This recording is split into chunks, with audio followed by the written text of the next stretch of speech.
CM योगी आज वाराणसी दौरे पर जाएंगे। टेंट सिटी की तैयारियों का लेंगे जायजा। इसके अलावा बढ़ते सर्दी को देखते हुए सीएम आज वाराणसी में व्यवस्थाओं का भी जायजा लेंगे। उत्तराखंड के पूर्व सीएम त्रिवेंद्र सिंह रावत आज करेंगे प्रेस कॉन्फ्रेंस। सुप्रीम कोर्ट से राहत मिलने के बाद रावत मीडिया से करेंगे बातचीत। सीबीआई जांच से राहत मिलने के बाद कर सकते हैं कई खुलासे। जोशीमठ में 9 वार्ड्स के 603 भवनों में आ चुकी है दरार। चमोली जिला प्रशासन ने अब तक 55 परिवारों को रेस्क्यू करके सुरक्षित स्थानों पर पहुंचा दिया है। जोशीमठ आपदा को लेकर कैबिनेट मंत्री गणेश जोशी ने कहा कि जोशीमठ से लोगों को अन्य जगह किया जाएगा शिफ्ट। केंद्र और राज्य सरकार हालात पर नजर बनाए रखे हुए हैं।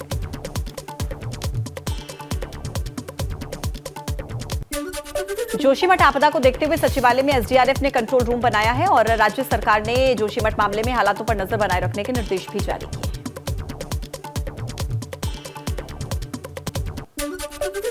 बिना कुछ खर्च किए अपने किचन से होम बेकरी बिजनेस करके 40,000 रुपए महीना कमा रही हैं। आपको भी ये करना है तो फ्रीडम ऐप को अभी डाउनलोड कीजिए। जोशीमठ को लेकर तेज हो रही है सियासत। पूर्व मुख्यमंत्री हरीश रावत आज आएंगे जोशीमठ। पीड़ित लोगों से करेंगे मुलाकात।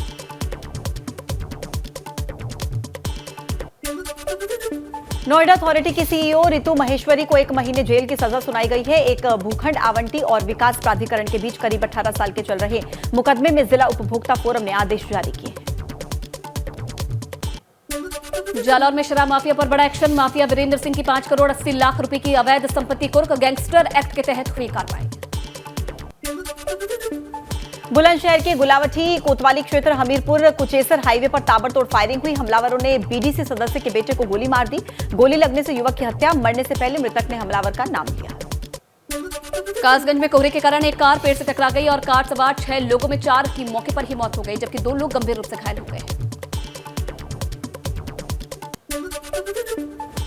गोरखपुर में एक बेकाबू कार ने कई बॉक्सेस को टक्कर मारी, मौके से फरार हो गया। हादसे में एक बाइक सवार की हालत गंभीर।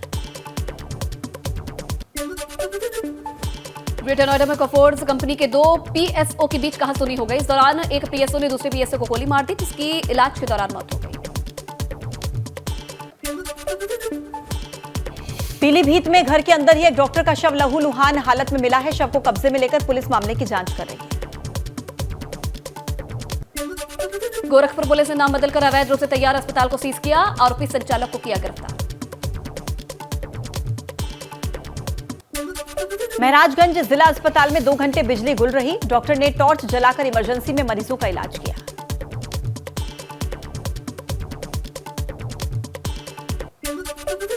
संत कबीरनगर में निषाद पार्टी के अध्यक्ष डॉक्टर संजय निषाद ने ब्राह्मण समाज के प्रति आभार जताया और कहा कि 2019 लोकसभा चुनाव में ब्राह्मण समाज ने बेटे प्रवीण को जीत दिलाई थी।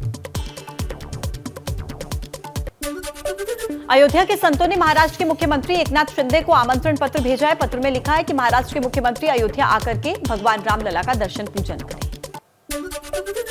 लखीमपुर खीरी में भीषण ठंड से लोग हैं परेशान। शहर में कई जगह पर लोग अलाव का सहारा लेते हुए नजर आए।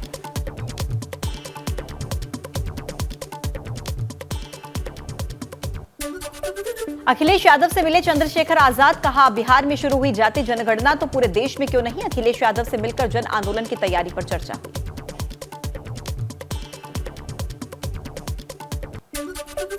जातीय आधार पर जनगणना को लेकर बोले ओम प्रकाश राजभर। बिहार सरकार से दूसरे राज्यों की सरकारों को भी सीखने की है जरूरत। राजनीतिक पार्टियां जातीय आधार पर जनगणना करवाना नहीं चाहती हैं।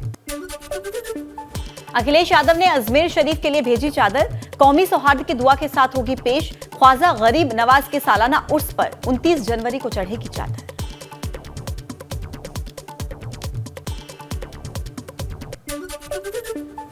सपा से 3 बार विधायक रहे रामलले चौधरी ने थामा सुभाषपा का दामन। सुभाषपा के राष्ट्रीय अध्यक्ष ओपी राजभर ने दिलाई पार्टी की सदस्यता और ओपी राजभर ने रामललित चौधरी को पार्टी का उपाध्यक्ष भी घोषित किया।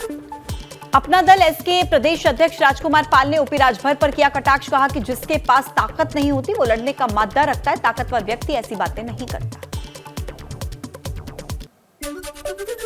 हरिद्वार में पीएम मोदी की मां हीराबेन की अस्थियां गंगा में विसर्जित। पीएम मोदी के भाई पंकज मोदी ने परिजनों के साथ गंगा में विसर्जित की अस्थियां। वैदिक मंत्रोच्चारण के बीच गंगा में प्रवाहित की गई अस्थियां।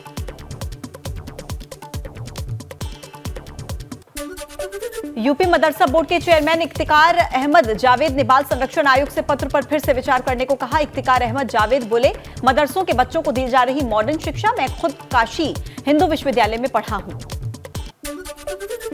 मदरसों में गैर मुस्लिम बच्चों के मामले को लेकर मौलाना सैफ अब्बास का बड़ा बयान। कहा, तालीम को बढ़ाने की बजाय बच्चों को तालीम से किया जा रहा वंचित। बाल संरक्षण आयोग का पत्र इस बात को दर्शाता है।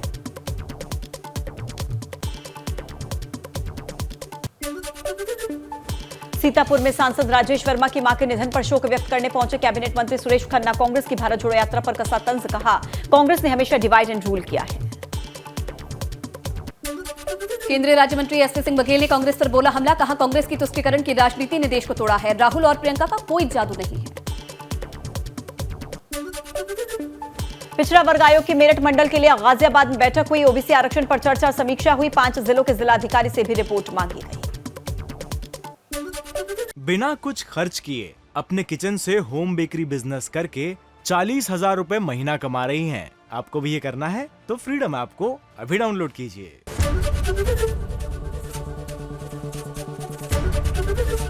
एबीपी गंगा, खबर आपकी, जुबान आपकी।